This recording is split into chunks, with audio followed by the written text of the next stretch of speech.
Hi, I'm Nishant. I'm Ryan. And we're from Dashlane.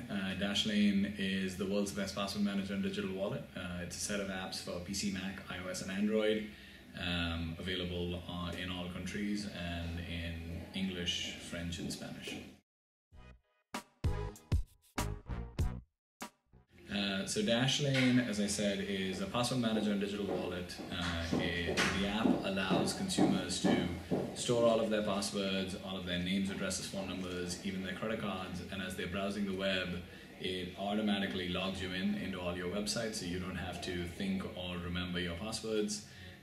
Automatically fills out forms for you, including all the way up to checkout forms, so it makes things like registering and checking out on the web very simple in one click. And it does all of this with a very high level of security that is protected by a master password that only you know, so that nobody else can get into your data apart from you.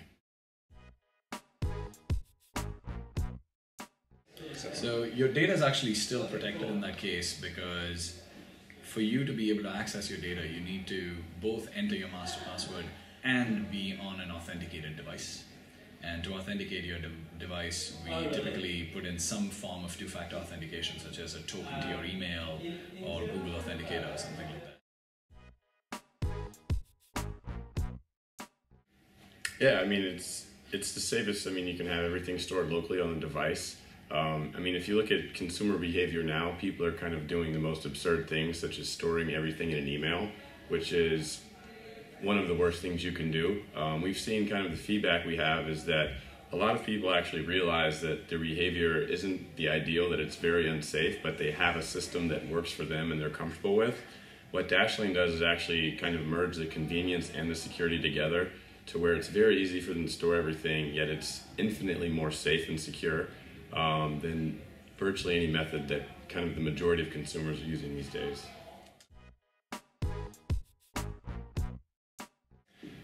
So what Dashlane does as a digital wallet is it allows you to use the payment forms that you already use on the web and make it much simpler for you to pay. So you are not actually sitting and typing out 16-digit card numbers or 10-digit account numbers on the web and long billing addresses and shipping addresses. It makes the use of your payment methods much simpler on the web. So, you know, it is as safe as paying online on the web, but it just makes the process much simpler. Yeah, we're focused on the online purchase world, not the offline purchase world. One of the big reasons why our wallet is actually used by millions of people already is because on day one, our wallet works on every website on the web. With Apple Pay, the site has to actually accept Apple Pay. With Google Wallet, the site has to accept Google Wallet, which means each merchant has to integrate with each of those payment forms. What we do is we do not require the merchant to do anything different. In fact, most merchants do not even know that we exist. We just make the purchase process on the consumer side easy by making it a couple of clicks. That's a good question. I'm sure you have some... Yeah, I mean, it's almost still a bit ambiguous as to kind of what transpired there. I know there was actually some reports of kind of some targeted attacks at the people who had their accounts breached, where they actually made public statements sort of hinting at the passwords and security mechanisms they use. Jennifer Lawrence comes to mind. But I think that's it's just a microcosm of kind of regular consumer behavior, how people approach it. I think a lot of people actually don't understand the complexity of iCloud and how ingrained it is in iOS. I'm an iOS guy, and when you get a new device, I mean, the default setting is actually to have everything synced up through the iCloud. I'm pretty tech savvy, and it almost caught me by surprise when I signed up that I didn't switch it off. I know my parents didn't know that. I know friends who are pretty tech savvy don't really understand iCloud or the cloud in general. And I think it's just something that consumers, we're not aware of, and digital technology is moving so quickly that people are just doing what's easy for them, what's convenient, and kind of what, as I said earlier, fits in their system. And I think, that's part of what Dashlane about is kind of educating the world more or less that there are ways you can be convenient but also secure, and that you shouldn't kind of put all your eggs in one basket, and that the two terms aren't kind of mutually exclusive, that they can't go together. I think what we say, it's actually 3 steps. We say you need a different password on every site.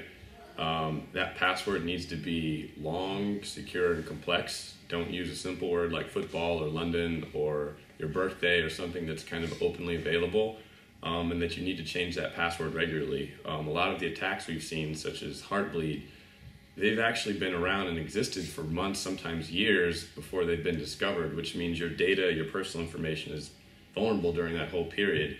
If you're regularly changing your passwords, and you're actually mitigating a lot of the risk that you have.